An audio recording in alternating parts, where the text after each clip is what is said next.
toujours dans le cadre des élections législatives. Nous recevons aujourd'hui Madame Béatrice Bélé. Madame Béatrice Bélé, soyez la bienvenue, bonsoir. Bonsoir, bonsoir aux téléspectatrices et téléspectateurs de Zouk TV qui me manquent tant. Comment allez-vous, chère madame? Eh bien, ça va. Comment vous vous sentez? Je me sens très bien. Bien. Toujours très bien dans l'exercice démocratique. Toujours. Ça, c'est une très bonne chose. Nos cafés yon pour Martinique. Oui, c'était notre slogan des élections territoriales de 2021. Ça veut dire que ça a changé? C'est des élections différentes, mais l'objectif est quand même toujours d'arriver à faire en sorte que la société martiniquaise soit plus congruente, on va dire, en tout cas plus solidaire, plus rassemblée autour de valeurs qui nous sont chères. C'est pas tellement le cas en ce moment. Ça manque, mais on aurait envie de se rassurer pour se dire que c'est pas le cas un peu partout. Mais je crois que nous avons en Martinique l'éducation que nous avons reçue nous a donné des valeurs de bienveillance, de partage, de travail qu'il faut retrouver au fur et à mesure et nous nous engageons en tout cas dans la manière de laquelle nous faisons de la politique à la Fédération socialiste et au Parti socialiste en général dans cet objectif, voilà, dans cet objectif qui est que la société ne doit pas fonctionner qu'avec des clivages, qu'avec des différences, qu'avec de la violence. Il peut y arriver que nous ayons des moments de friction, mais il faut que nous arrivions à discuter. Alors, donc vous êtes martiniquaise, oui, mais vous participez aujourd'hui à une élection, oui, mais qui est nationale. Exactement. On est bien d'accord. Exactement. Donc vous n'êtes pas député de la Martinique, pour vous dites, mais député de la France, mais présente sur une circonscription, parce qu'il faut une circonscription. Tout à fait. Mais en effet, un député ne défend pas simplement les intérêts. Par exemple, là, moi, je suis sur la troisième. Ça à nos amis qui nous écoutent. Juste dire que toutes les élections ne sont pas les mêmes. Il y a la territoriale, c'est pour la CTM, il y a la municipale, c'est pour la municipalité, et puis il y a les législatives notamment, et les législatives, vous demandez les voix d'une circonscription, donc d'un nombre d'habitants, d'accord ? Mais lorsque vous arrivez sur le banc de l'Assemblée nationale, vous avez parfois à voter des lois qui concernent tout le monde, et parfois même qui ne concernent pas le territoire sur lequel vous vivez. Bon, donc c'est pour ça qu'on dit que c'est une élection nationale, parce que vous allez réfléchir avec d'autres députés à l'environnement législatif, donc à la loi française. Voilà, sur le territoire exact. Local, sur le territoire de la Martinique. Alors, vous participez à cette élection, je le disais à l'instant. Oui. Est-ce que cela veut dire, Madame Bélé, qu'il y a des choses qui ne vont pas en Martinique que vous souhaiteriez améliorer? Oui, il y a évidemment... Vous avez pris des engagements ça? Oui, alors on a... alors je vais en parler quand même, mais j'ai une colistière qui s'appelle Nadia Chonville, qui est sociologue, militante féministe comme moi-même. Il y a évidemment des questions qui nous sont chères, qui sont autour de l'égalité. Il y a des questions qui sont prégnantes, qui parlent aux Martiniquais. C'est la question de la pauvreté, la question de l'éducation, la question du vieillissement de la population. Comment fait-on pour accompagner nos personnes âgées en perte d'autonomie? Comment fait-on pour redonner de l'espoir à nos jeunes et leur donner des conditions d'éducation qui soient favorables? Spécifiquement aux Antilles. Là, je parle de la Martinique.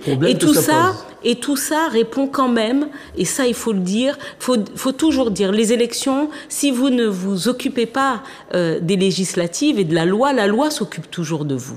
Bon, et donc il faut qu'il y ait des gens qui puissent aller parler au nom de ceux que nous représentons, là où on en a besoin. Moi, je crois qu'on a besoin d'aller défendre la question de la pauvreté. On a 30% de pauvreté en Martinique. La voix des sans-voix. Voilà, nous serons la voix des malheurs, voilà, la bouche des malheurs qui n'ont pas de bouche, comme le disait Aimé Césaire.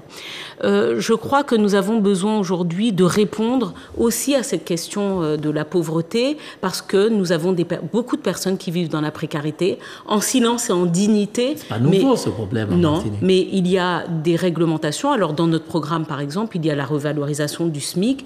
Moi, je crois que nous devons arriver pour l'outre-mer, et c'est aussi ce que l'on doit porter quand on est député martiniquais, c'est arriver à faire en sorte que son groupe aille aussi sur des propositions qui nous concernent tout particulièrement. Parce que pour qu'une loi passe, il faut que la loi ait la majorité, ou sinon il faut que le gouvernement soit le vôtre et qu'il y ait un 49-3, bon, ou que le président soit dans votre camp. Bon, mais en tout cas, il faut une majorité. Moi, je pense par exemple que sur la question des salaires, les salaires du privé ont besoin d'être valorisés et l'État doit pouvoir y mettre aujourd'hui sa contribution et participer de la hausse des salaires aujourd'hui en Martinique. Il y a ce que les gens considèrent comme une inégalité entre les fonctionnaires et les gens du privé. Ce n'est pas de notre faute, mais on ne va pas faire du nivellement par le bas.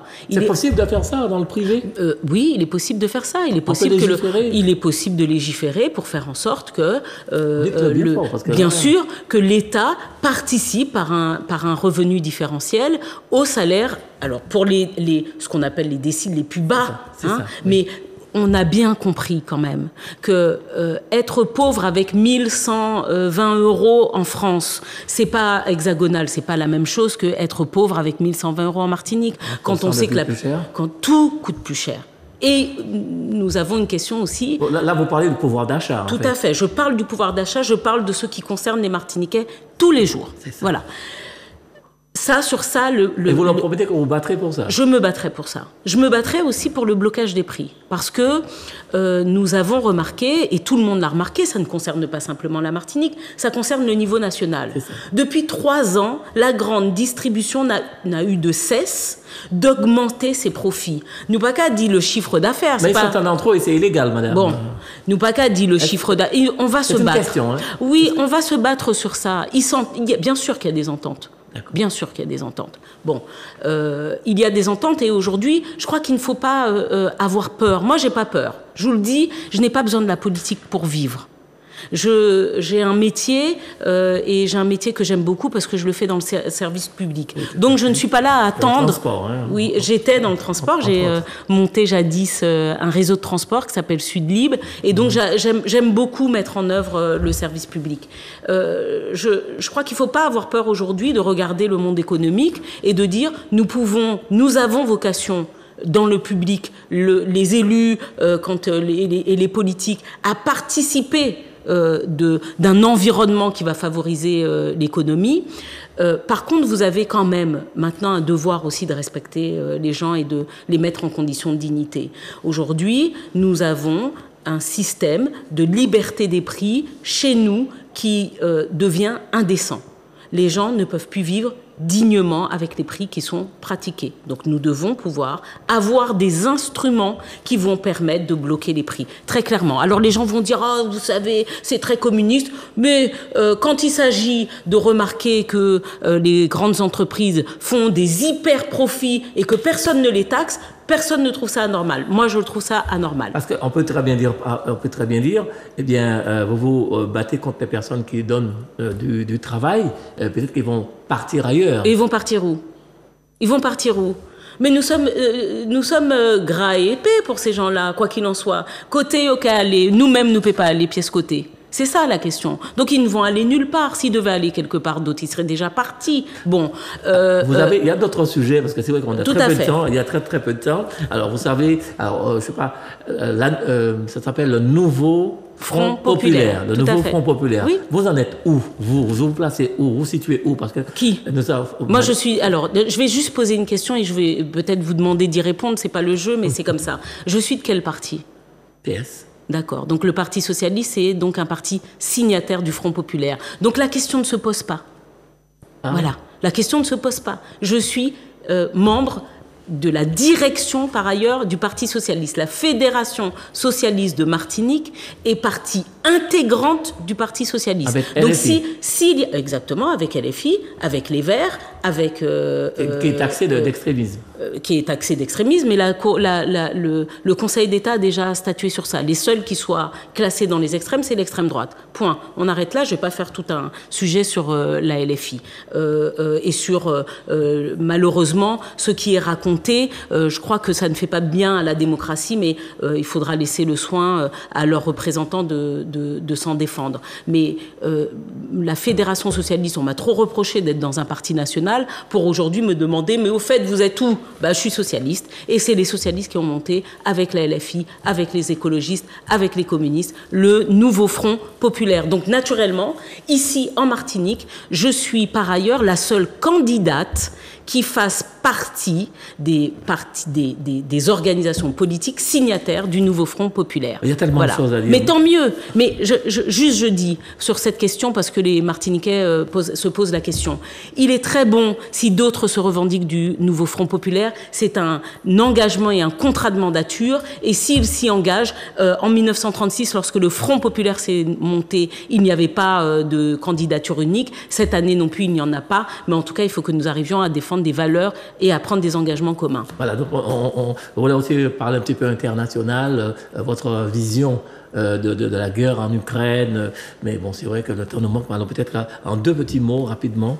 En deux petits mots, c'est évidemment tous les conflits nous aimerions qu'il n'y ait pas de conflit. Maintenant, il faut donner la possibilité au peuple de disposer d'eux-mêmes. Et quand je pense à ça, je pense évidemment à la Kanaki, je pense à d'autres peuples, je pense au Congo, je pense à d'autres peuples opprimés. Et je me dis que nous devons nous inscrire dans cette liberté des peuples à disposer d'eux-mêmes. Madame Bélé, alors je vais vous demander un petit exercice, pas trop difficile, simplement regardez les Martiniquais en plein dans les yeux et leur dire ce que vous souhaitez, ce que vous proposez. Eh bien, Martiniquaises, Martiniquais, téléspectateurs notamment de Zouk TV, vous connaissez mes convictions, je les expose régulièrement ici. Vous savez que je suis une femme de combat, une femme de dossier, une femme sincère, une femme aussi proche des gens, proche de ceux que j'aime, c'est-à-dire mes compatriotes martiniquaises et martiniquais. Je vous demande votre confiance, je vous demande d'envoyer une femme, parce qu'il n'y en a pas, il n'y en avait pas lors de la dernière législature,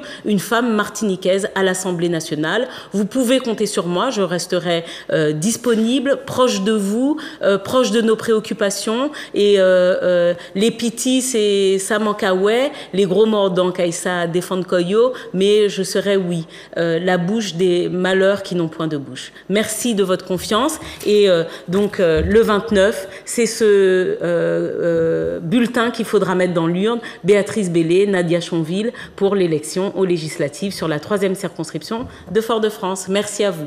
Merci Madame Bélé. Et puis c'est comme ça, c'est ainsi que nous terminons cette émission. Puis on se retrouve très vite. Au revoir.